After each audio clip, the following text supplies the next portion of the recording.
and welcome to this new thing I'm doing called Fandom Friday, where every Friday, or every second Friday, or maybe a Friday once a week, I don't know, some Fridays I talk about a fandom I really like, and that's like a recent fandom of mine. I constantly bounce around in different fandoms for comics and books and games and shows and I don't know, other things.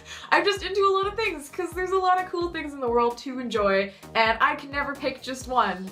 And I am constantly discovering new things that I am a fan of and I want to talk about it with people because that's what happens. You get really into something and then you're like, wow, hello, the rest of the world, please enjoy this thing with me. So basically my idea is that every few Fridays, I'm gonna talk about a new thing that I've recently become a fan of and just let you know what it is and why I like it, and maybe you'll get interested in it and you'll want to check it out too. That's the idea. So the thing that I just kind of recently got into, actually I guess it's been like a couple months, but I'm really into it now and it's kind of new, is Overwatch. You have probably heard of Overwatch.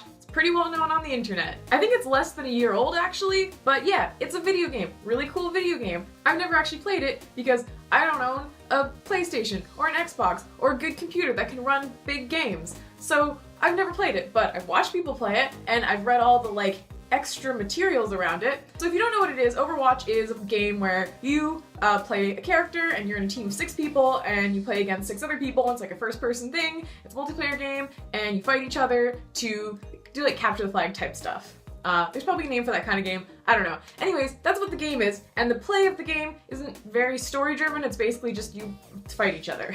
But all the characters and the world and everything surrounding that game is actually super cool. There are comics for the Overwatch universe, there's animated shorts, there's player character information, the creators are constantly tweeting stuff about it. It's just a really cool fleshed out world with fleshed out characters for a game that isn't necessarily super story driven. So even if you can't play it because you can't afford it, or you don't have any consoles to play it on, or you just aren't interested in that type of game, you could still really get into the story of Overwatch, which is what I've done. So basically it's set a little bit in the future, I think 50-ish years in the future or something like that. I think it's in the 2070s.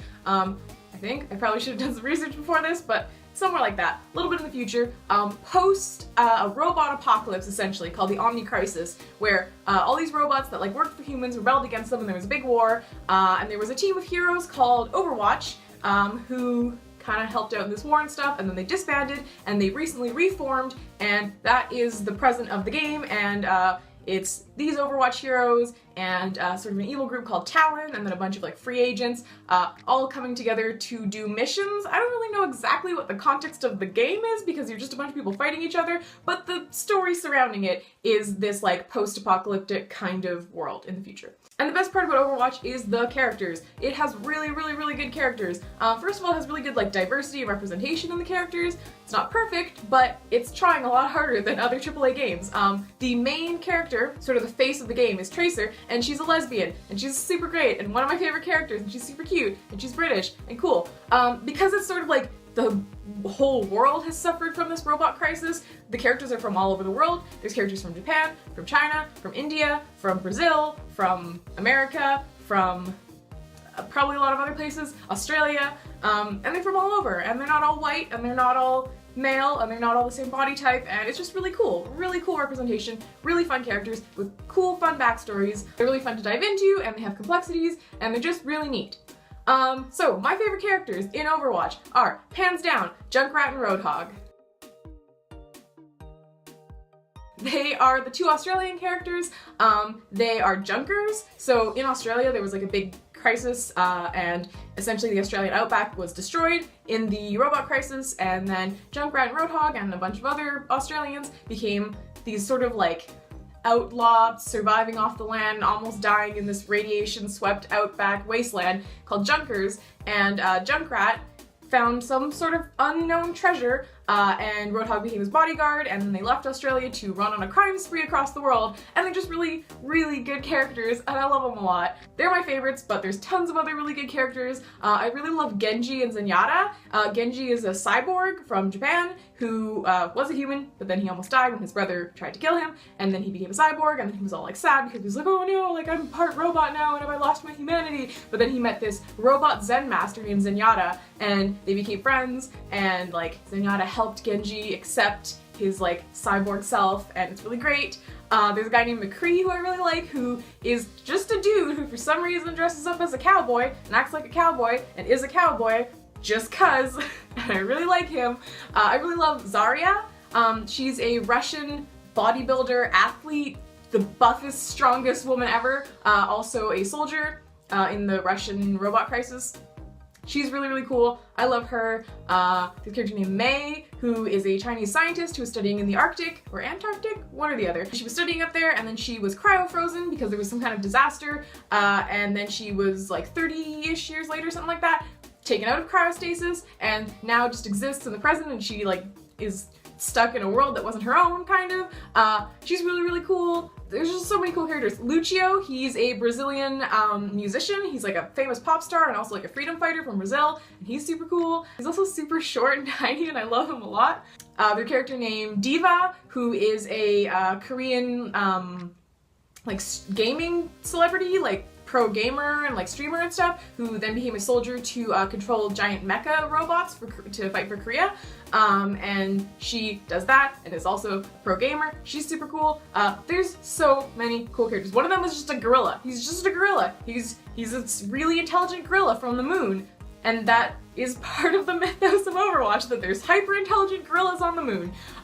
So it's just a really wacky, wild, interesting story that has a lot of depth and is constantly introducing new characters. Oh, there's also several older characters. There's even an older female character, which is super rare, named Anna, and she's super, super cool. Anna? I think it's Anna. She's really awesome. There's just a lot of cool characters, and they are constantly introducing new ones. They just recently introduced a new robot character named Orisa, who was created by like a little 11-year-old girl. That's really cool. There's just a lot of neat stuff in the Overwatch universe. It's a really, really cool story, and it seems like they're constantly developing it and they're adding to it, and I think there's gonna be like new developments over time as they introduce new characters and new like maps to fight on. They introduce new stuff to the story. And the universe that exists has a really complex, interesting like commentary on the world and on wars and on like crises and on the way we treat people who like fought against us, and like the way people, like not all the characters are comfortable with robots because of what the robots did, but there's also robot characters who are really compelling characters as well. And there's like messages of peace, but how it's not always easy to have peace with people who like you fought against, and it's really, really cool.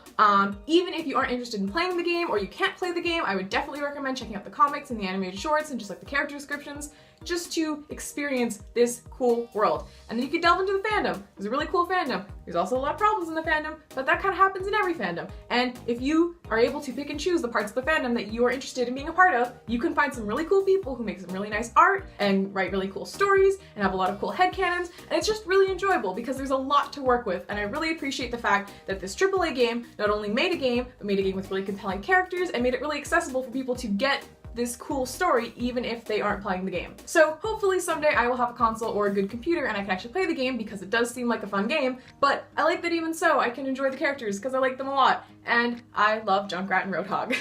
So yeah, that's my first Fandom Friday, my first attempt at telling you guys about a fandom that I've recently gotten into. I'm probably gonna make more of these because I'm always getting into new things and I always want to talk about the new things that I'm getting into. So thanks for watching. If you have played Overwatch, or you've read the Overwatch comics and watched the shorts, or if you have any feelings about Overwatch whatsoever, let me know in the comments. Do you like it? And what are your favorite characters? Because I want to know. And what do you think of the story and the fact that there is so much story outside of the actual game? I think that's really cool. You can also like this video and subscribe if you want to see more stuff from me. I'm going to make more of these Fandom Friday videos, and I make lots of videos about things like anime and Homestuck and video games and just my life in general. So thanks for watching.